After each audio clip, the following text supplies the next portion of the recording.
Okay, good day and welcome to Dungeon Mizer. Today we're looking at the Justice League versus the Suicide Squad.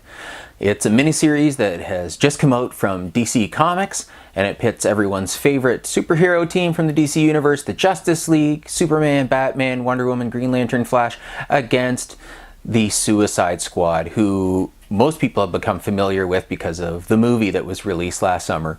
Harley Quinn, Captain Boomerang, Killer Croc, and so on.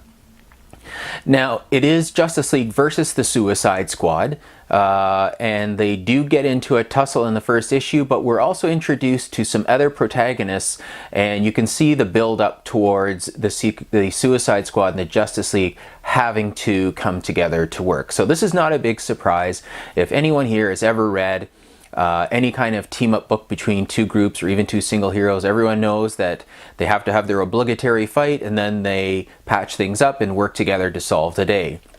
Now, this issue does not solve the day. This is just the beginning of the story.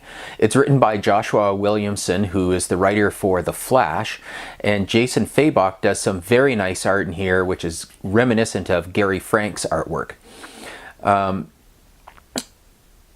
This comic book is not going to change your life or put you on the path to righteousness or open your eyes to an all-new art form.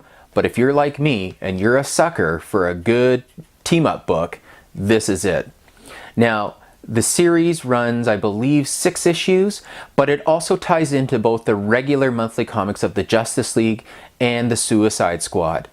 You can go out and buy those tie-ins, but in my experience, it's not worth your money to buy those. If you already get them as part of your regular reading list, great. But in my experience, nothing is going to happen in those comic books that is going to have you miss out on anything if you don't read it, if you're reading the mini-series. So you could just read the mini-series. If you really want to pick up those extra tie-ins, you can, but you certainly do not need to, and I will not be buying them. So, Justice League versus Suicide Squad, I quite enjoyed it. It's what I look for in a good superhero, supervillain, superhero mashup. It's got all the elements, great artwork, lots of excitement, lots of fighting, and if that's what you are into, then really go out and get it. Honestly, I wouldn't have even picked it up if I wasn't going to review it for this, but I picked it up and I'm glad I did. I do believe that this is going to be a fun ride. So, is the Justice League versus the Suicide Squad worth your money? It is. I recommend it. Dungeon Mizer out.